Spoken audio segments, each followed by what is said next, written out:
আসসালামু আলাইকুম রহমতুল্লাহ বারাকাত জুম্মা মুবারক। আমি যে জায়গায় আছি দাম্মাম কাতিব তারত এরিয়াতে আমার বিল্ডিংয়ের পাশে সুন্নি মসজিদ। আর এই জুম্মার দিন হইল অহরহ পুরাতন এবং নতুন দোকান এখানে বসে দূর দূরান্ত থেকে মুসলিরা আসে নামাজ পড়ার জন্য এক সপ্তাহ বাজার করে যায়। এখন যেহেতু ঠান্ডার সিজন সবজি অ্যাভেলেবেলি উঠে লাউ কবি তারপরে টমেটো পেঁয়াজ এভরিথিং এখানে পাওয়া যায়। তো এর আগেও কয়েকটা ভিডিও শেয়ার করছি আমার পেজ থেকে এবং আইডি থেকে এখানকার। আর হাজার হাজার মুসলিরা আছে এখানে নামাজ পড়ার জন্য দেখেন। কেউ সব নামাজ পড়ে রুমের বাজার করে নেই, কেউ বা পুরাতন কাপড় কিনে, কেউ বা নতুন নতুন এভরিথিং ফল ফ্রুটও পাওয়া যায় এখানে।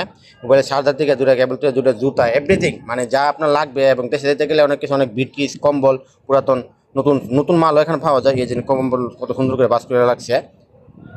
তো কে কই থেকে দেখছেন অবশ্যই কমেন্ট করতে ভুলবেন না। এই যে কেবল মোবাইলের চার্জার এগুলো পাওয়া যায়, পুরাতন মালটিও পাওয়া যায়, কমেন্ট করতে ভুলবেন না।